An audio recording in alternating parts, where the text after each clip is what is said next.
একটা ক্রাইম 5টার সময় যদি হয়ে থাকে তাহলে 5টা থেকে 9:30 পর্যন্ত অথরিটিকে জানাতে কেন সময় লেগে গেল সবার? এটাই তো আমাদের একটা বড় কোশ্চেন। প্রথমবার ক্যামেরার সামনে মুখ খুলে একাধিক চাঞ্চল্যকর তথ্য সামনে আনলেন আরজিকর মেডিকেলের ইন্টার্ন চিকিৎসক সারিফ হাসান। দিনে 2 বার ব্যবহার করো স্টপেজ ক্রিম আর নিজেকে রাখো এভারগ্রিন কেয়াশের আরোমা থেরাপি স্টপেজ ক্রিম আর খুঁজে পাও নতুন আমিকে, যাকে সিবিআই জিজ্ঞাসাবাদ করেছে, যিনি হাসপাতালের তৃণমূল ছাত্র পরিষদের ইউনিটের সহ সভাপতি। আপনাকে সেটা বললো মানে কি আপনি ইউনিয়নের কেউ ছিলেন এই জন্য নাকি না অন্য কিছু? আমি শাসক দলের সাথে যুক্ত ছিলাম বলে ওই কারণে পদে আমি সহসভাপতি ছিলাম। কোন মানে কিসে? ছাত্র পরিষদের। তৃণমূল কংগ্রেস ছাত্র পরিষদ RG Kar medical college. RG Kar medical college. আপনি কি মনে করেন যে সঞ্জয় রায় একা রয়েছে বা সঞ্জয় রায় রয়েছে বা অন্য কিছু মনে করেন না? 3টে সম্ভাবনার মধ্যে সঞ্জয় রায় করেছে কি করেনি ওটা তো আপনারা সবাই দেখতে পাচ্ছেন। সঞ্জয় রায় করেছে, আর ওর সাথে কেউ ক্রাইমে ওকে সাহায্য করেছে বা ইনভলভ করেছে কিনা ওই বিষয়টা তো তদন্তের ব্যাপার। পুলিশ তদন্ত, সিবিআই তদন্ত করছে।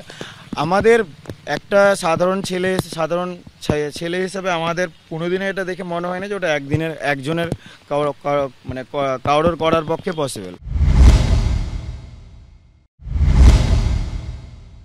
সিসিটিভি ক্যামেরা গোটা চেস্ট ডিপার্টমেন্টের এন্ট্রান্সের ওই করিডোরটায় আছে, বাট পিছনের যে গেটগুলো আছে সেই গেটগুলোতে কোনো সিসিটিভি ক্যামেরা নেই। এটাও সিবিআইয়ের একটা তদন্তের মধ্যে আছে। পিছনের যে গেটটা আছে ডিআরটিভি, সেই গেটে আপনার কোনো সিসিটিভি ক্যামেরা বা এই সমস্ত কোনো ব্যবস্থা নেই। সেখান থেকে যদি কেউ করে বেরিয়ে যায় ওটা কে কীভাবে বুঝতে পারবে? ওইগুলোই তদন্ত করছে।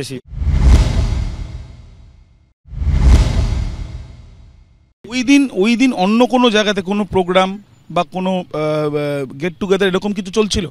শুনেছিলাম যে কেবি বয়েজ হোস্টেলে কোনো একটা মানে গেট টুগেদারের ব্যবস্থা ছিল, বাট আমিও সেখানে যাইনি আর আমাকে ডাকাও হয়নি যে আমি যাব।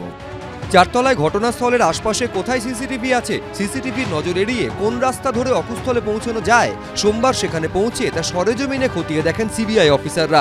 আবির দত্ত, সন্দীপ সরকার, এবিপি আনন্দ।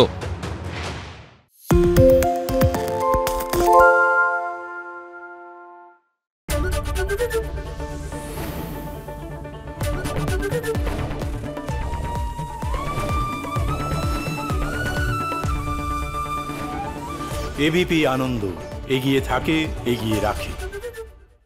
সত্য অন্তহীন, সত্যের খোঁজও তাই, সত্য সন্ধানে তাই আমরা অক্লান্ত, অকুতভয়। এবিপি আনন্দ নতুন ভাবনার প্রতীক, যা মনে মুক্ত, তথ্যে যুক্ত এবং যাবতীয় সীমানার বাঁধন থেকে মুক্ত। সীমা না শব্দটির মধ্যে লুকিয়ে আছে মানা শব্দটি, যেন চোখ রাঙানি এক অদৃশ্য বেড়াজাল, যা আটকে রাখে আমাদের এক ছোট্ট গণ্ডির মধ্যে। একমাত্র সঠিক খবরই গড়ে তুলবে এক মুক্ত সমাজ। সেই জগৎ গড়ার লক্ষ্যে কোনো সীমানার ঠুকুটি আমরা মানব না। এবিপি আনন্দ, এগিয়ে থাকে, এগিয়ে রাখে।